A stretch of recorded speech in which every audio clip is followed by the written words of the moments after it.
Hello!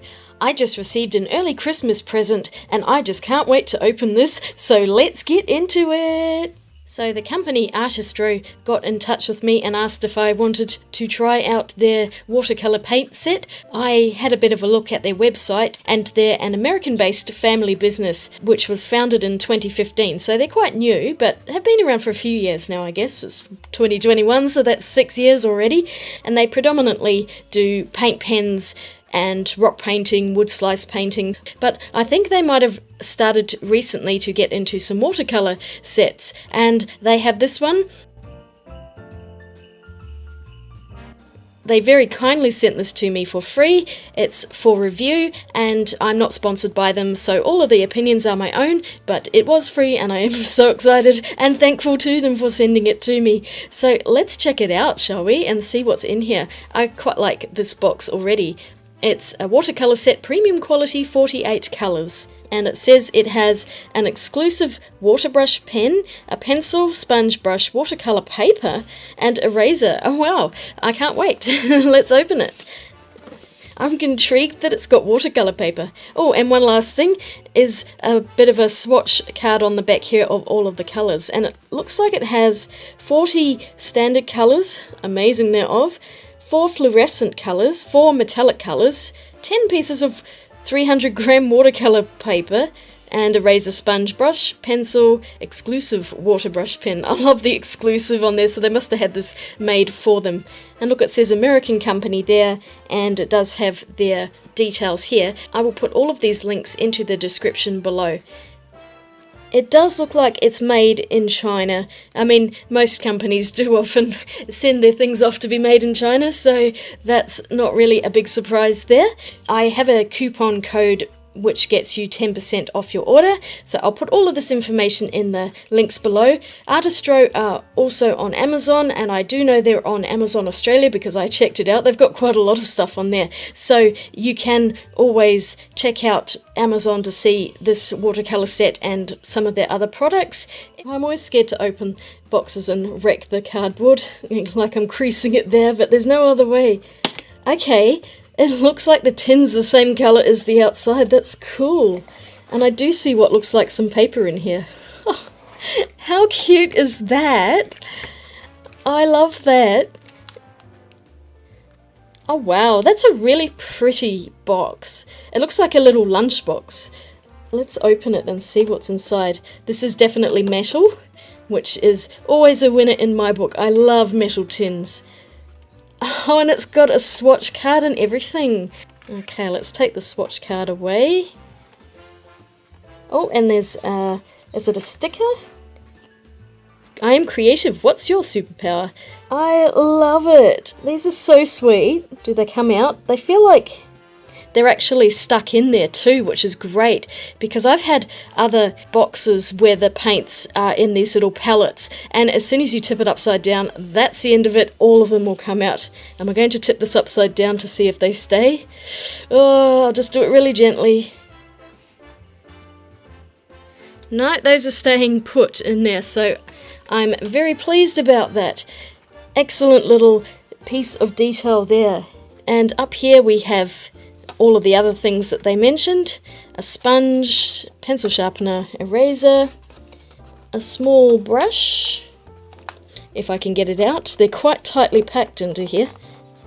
Well, that is really tightly in there. There we go. So a small round brush, fairly standard Taklon, with Artistro on it. And this looks like a pencil, which is well and truly stuck in there. Oh my gosh, I can't get it out. I can never do these things on camera. I'm going to have to pull everything out systematically here, I think. A standard little metal pencil sharpener. And a plastic eraser. That's quite a nice one, actually. I'll peel that out of its plastic. A little sponge. It's also got what looks like some mixing wells underneath, so that's quite useful. Okay, a slight problem here. They are really hard to get out. I got the brush, yay! Okay, now can I get the pencil? Ah, yay, finally! That only took forever to get out. So it's an HB drawing pencil, a fairly standard one. I'll use the sharpener to sharpen it, shall I? It's a really tight fit into that sharpener, but oh, it makes a pretty pattern. I am always fascinated with how long of a shaving I can make before it breaks. Yeah, I broke it. There we go.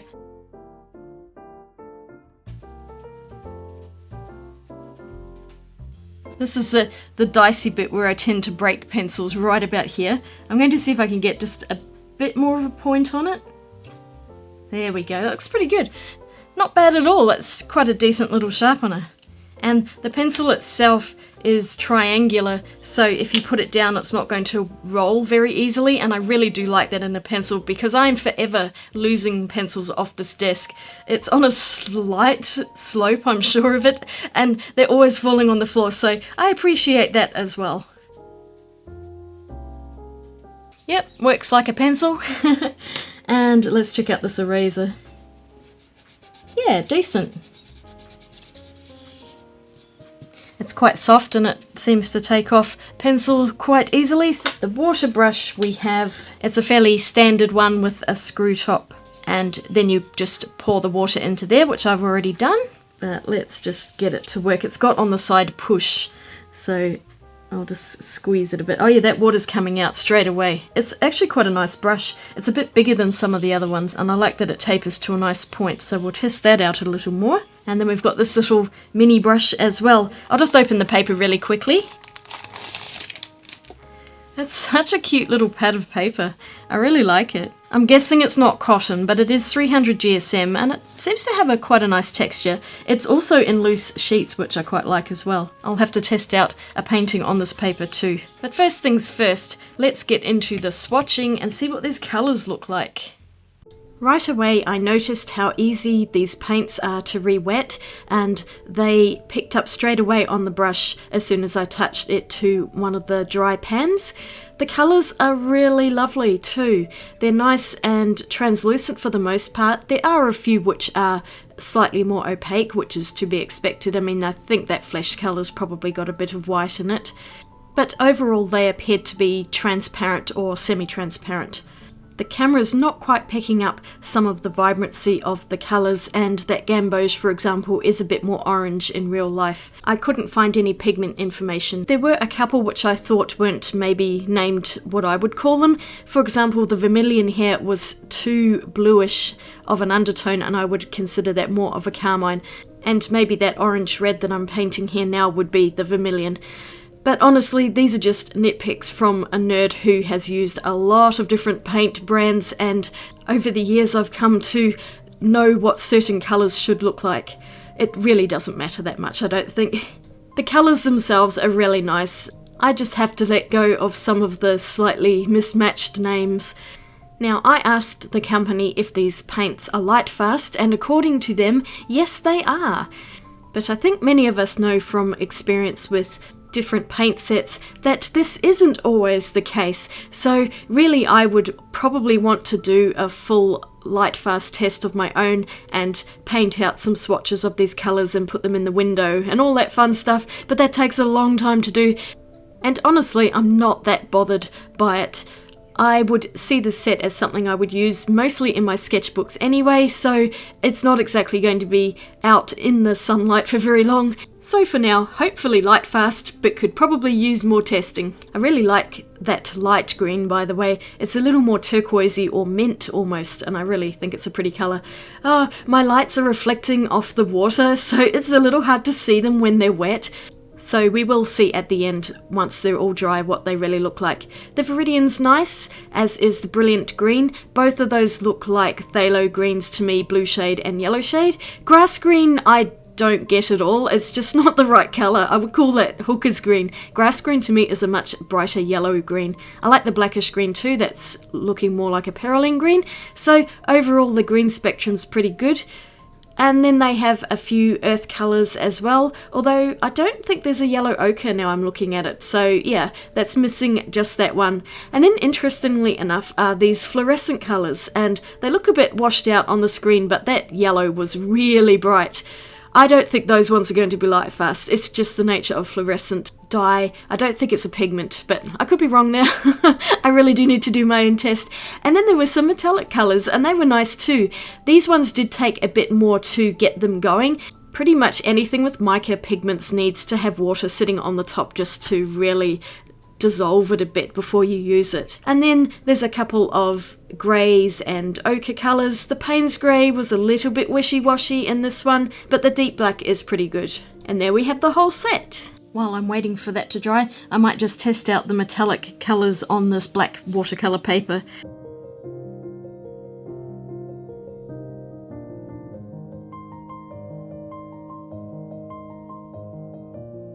Well, these are mostly dry now except for a couple of them, but I am far too impatient to wait. They don't look chalky at all. They're nice and translucent, transparent for the most part, so yeah, I'm liking them. I'm not too sure if they're granulating. There's a couple which kind of look like they are. That ultramarine, the deep purple, and that grass green. Grass green. It's a bit dark for what I would imagine a grass green to look like, but no matter. And I like the fluorescent ones. I think they're quite nice. Here's the metallic ones on black paper. They do have quite a nice sheen to them, about the same as every other metallic watercolour I've tried, so yeah, they're nice. I like them. My one nitpick was that the order of the colours does not quite match this, because it's not a full line and there's only 10 per row, whereas there are 12 on here. But what I realised is that this sheet that comes in is actually correct. This one has 12 per line and has the colours in their correct places, so you just have to match up the swatch card with this plastic one. No big deal, I can live with that. I'm glad they've got this. It's a nice thick plastic too. I guess I should do some paintings and test these colours out properly, because the swatch card is only half the story. I think I'll start on this watercolour paper here, and I've got a couple of ideas for some little artworks. I do want to do a bigger one, but I'll get some small artworks done on this paper first. I really wanted to paint some festive baubles, so I used a circle stencil to make that a bit easier, and then I just drew in some extra embellishments to turn them into hanging ornaments, and I added little bows on them. I liked the pencil. It was a nice smooth graphite and it held its point for ages, so no complaints there. And the eraser was also very good too. A standard plastic eraser, but nice and soft, and it rubbed off the pencil marks very well. Sometimes when you get accessories in travel sets like this, they're usually pretty low quality, but everything in this was nice, and that exclusive waterbrush pen was really good too. I just painted random designs onto these ornaments, choosing different colours as I went along, and the paper was excellent. The one thing I did notice is that when trying wet on wet, the paints really didn't disperse all that much. Some really high professional brands, the paint once it hits the water will just spread for days, but these ones pretty much sat where they were dropped. This isn't necessarily a bad thing, it was just something I noticed. And this can happen more when the paper isn't cotton, but later on I also noticed it did the same thing with cotton paper, so this paper wasn't particularly to blame, and it held the paints perfectly well. I had no issues with it. Some non-cotton watercolour paper isn't that great, but this seemed to be a really nice quality, at least in this small size. And you can see the colours are lovely and vibrant. The one on the right looks quite a lot like a tennis ball. I wasn't intending that, but that's how it ended up. I used some of the metallics for the accents on the little hanger parts and a bit of copper on that one. Still looks like a tennis ball, but I do really like how this little painting turned out, and I did dot a bit of silver in the background just to break up the white a bit.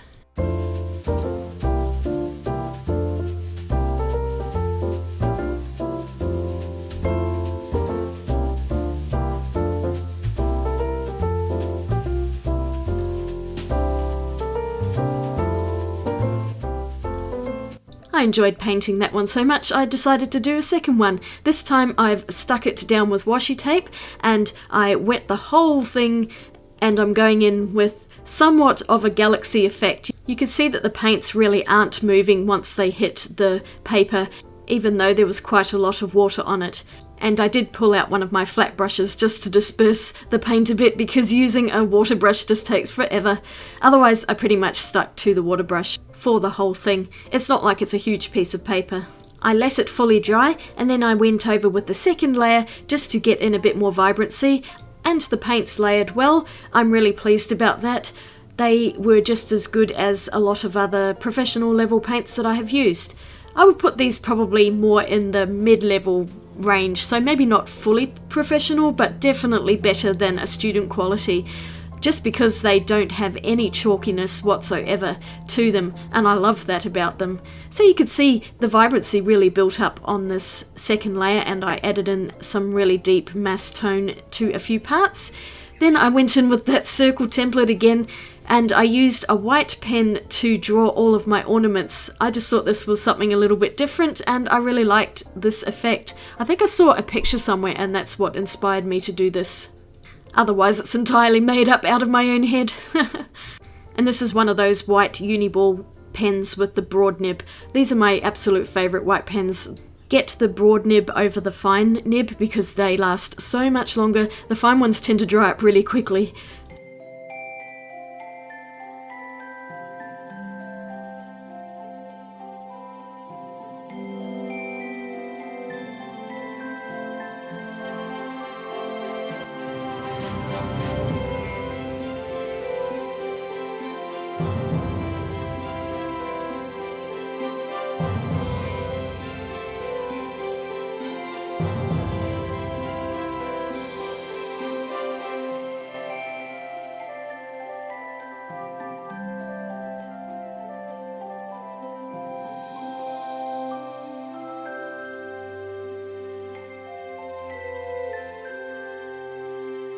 Here we go, all done. This paper's really nice, I like it. It's worked pretty well. I mean, I did not get a lot of dispersion on the paper, but I think it might be the paints as well. But they worked out okay, and after a couple of layers they got quite strongly coloured, as you can see here, and the white pen went over the top perfectly well. And then I've got a few here with some of the metallic paints in there too. So I'm really liking the paints. They're pretty, they're nice and colourful, they're not chalky, and so far so good. So I think I'm going to do one more picture, and I'm actually going to get some cotton paper for this one. I had a picture in mind that I was going to do for this video, and I will show you what inspired me.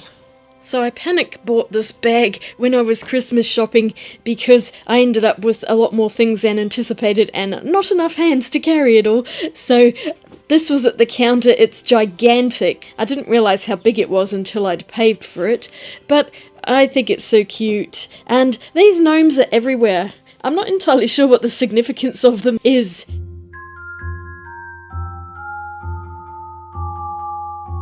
I don't remember ever seeing these until maybe a few years ago, but they are super adorable, and I think I'm actually going to draw these onto my nice watercolour paper and paint them.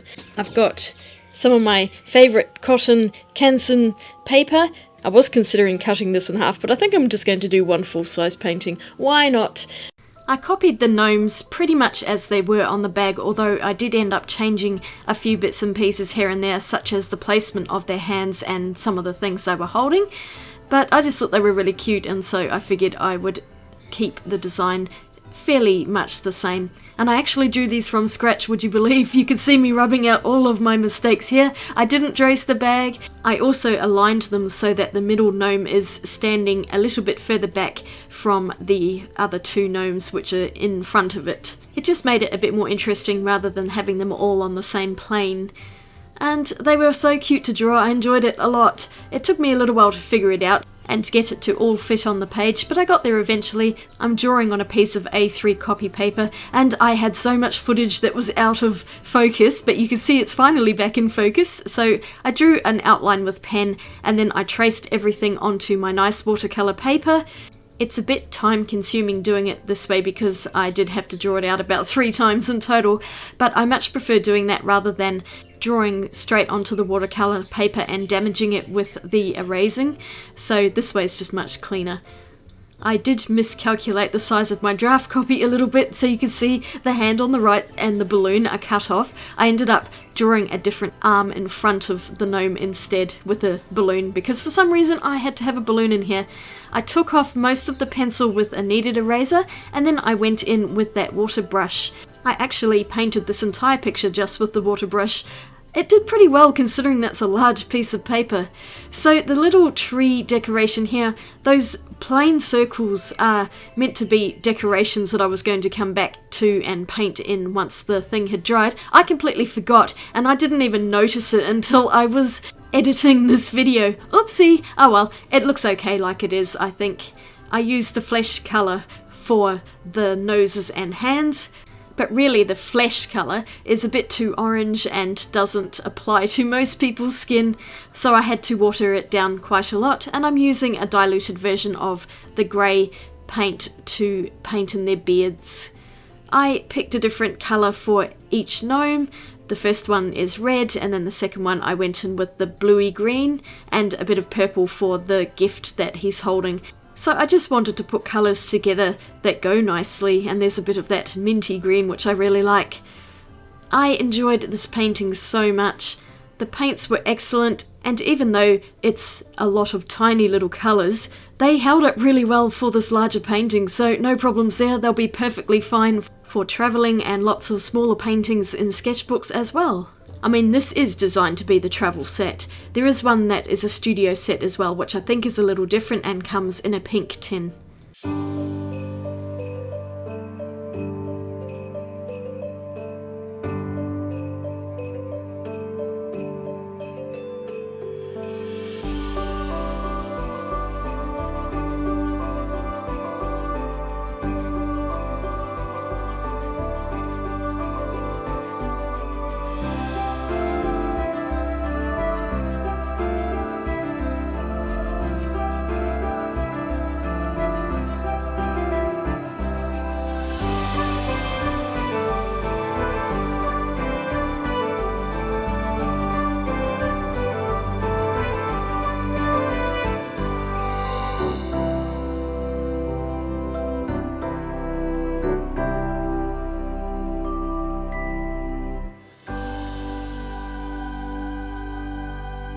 Okay, I'm calling it done there because I started messing with it and it has the potential to get ruined very quickly.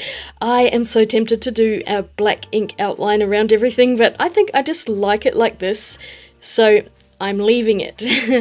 But this is my finished artwork, and we also have this little one here, and my other slightly more abstract bauble painting here. I like all 3 of them actually. I think all of them turned out pretty well today, which I'm really happy about. There we go, artfully arranged. So I really love this set. I had the best time with it. It's so great for travel too. I just love this little container. I like the colour of it, it's shiny, and it reminds me of an old-fashioned lunchbox or pencil case even. The metallics worked really well. You do have to work them like any other metallic I've ever used, but they were nice and shiny. I don't know if you could see it on their beards. Their beards are quite metallic there. I got a bit silver happy on this. All of the colours were nice and vibrant, they re-wet easily, aside from the metallics a little bit, and it's just such a really nice colourful palette. So I would have to say 10 out of 10 for this. I have nothing to complain about. The only slight downfall is I looked up the price on Australian Amazon and it is significantly higher than it is on the American website. I think it has factored in shipping from the USA into it. Because the paints are highly pigmented and they re-wet easily, you don't have to use that much paint, so this set would last for ages, and as I said before, would be ideal for travelling and having in the studio as well. So I do intend on using this quite a bit more. I just love all of these little things in here. That brush is excellent, and I like that it's a bit chunkier than some of the other water brushes I've used, which have really tiny paint brushes on them. The pencil's fine, the sharpener, the eraser, and the little sponge. I didn't use this too much. I tend to forget to use the sponges and I usually end up using a tissue, but it works well enough for what it is, and at least you can wet it a bit and do some blotting and things like that. Overall, really happy with this tin. It's worth the money, I think, and I would definitely recommend this to anyone who's looking for a small watercolour set with a lot of colours that you can travel with, or even if you're a beginner, this is a really great set to start with because the paints are nice quality and you can't go wrong with that. And of course I totally forgot there's a watercolour pad as well, so thank you again to Artistro for sending me these watercolour paints to try out. Fantastic, love them to bits. And if you enjoyed this video, don't forget to give it a thumbs up and click that subscribe button. It is getting really close to Christmas, so Merry Christmas and Happy Holidays. My next video will be on Christmas Day in Australian time, so I will see you then. Have a fantastic day. I'll swatch you later. Bye!